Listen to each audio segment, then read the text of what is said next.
5 bienfaits naturels du miel que vous ne connaissiez pas. Le miel est considéré comme un aliment plutôt nutritif et sain. Il se consomme en grande quantité dans le monde entier, pas uniquement pour son apport médicinal, mais aussi pour sa saveur, qui en fait un ingrédient unique et spécial. Avant de le consommer, il est important de s'assurer de sa provenance. Le premier se considère naturel et le second est industriel, bien qu'ils soient assez similaires, ils peuvent se différencier, notamment au niveau de leurs propriétés.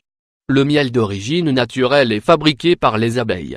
Ce dernier est le plus sain et, par conséquent, il est le plus recommandé aussi bien pour sa consommation que pour d'autres utilisations. Le miel d'origine industrielle est élaboré par l'homme.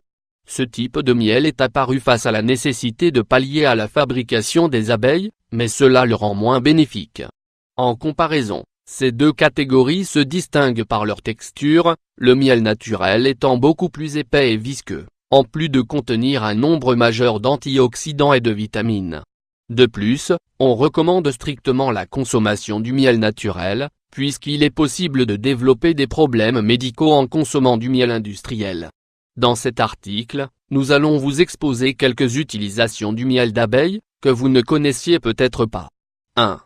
Combattre l'acné. En plus d'être un ingrédient alimentaire, le miel peut également être utilisé à d'autres fins.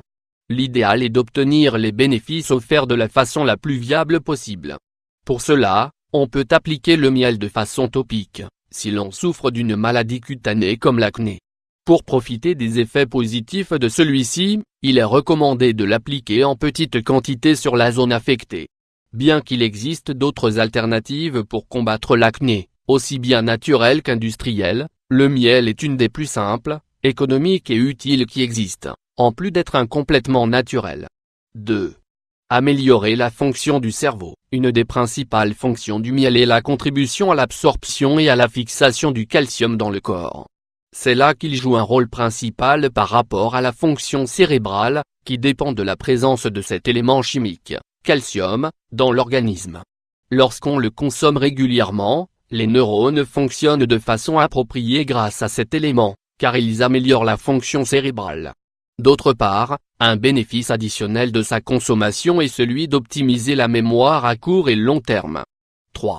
Traiter les symptômes de la toux. Les propriétés les plus importantes du miel sont les caractéristiques antibiotiques et antiseptiques. Elles sont généralement très efficaces pour soulager les symptômes associés à la toux.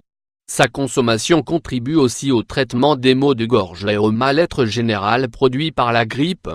La façon de consommer cet aliment pour obtenir ces bénéfices recherchés peut varier. Cependant, une cuillère peut neutraliser tous ces maux, et favoriser l'expectoration.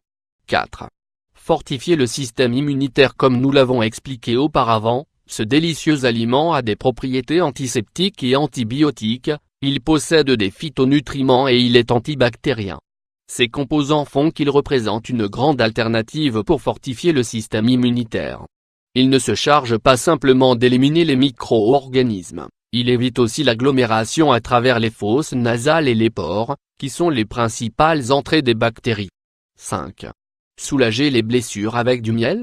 Il faut à nouveau évoquer la propriété antibactérienne, puisqu'elle est une des plus bénéfiques pour l'organisme en général. Dans ce cas, le miel ne doit pas se consommer mais s'appliquer topiquement, tout comme le traitement que nous vous indiquions au début de l'article avec le traitement de l'acné.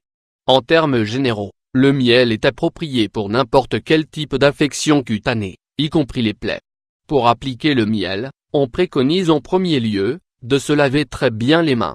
Si cela est possible, nous utiliserons des gants et nous stériliserons l'objet avec lequel nous étendrons l'ingrédient sur la blessure. Nous essaierons de couvrir totalement la zone affectée.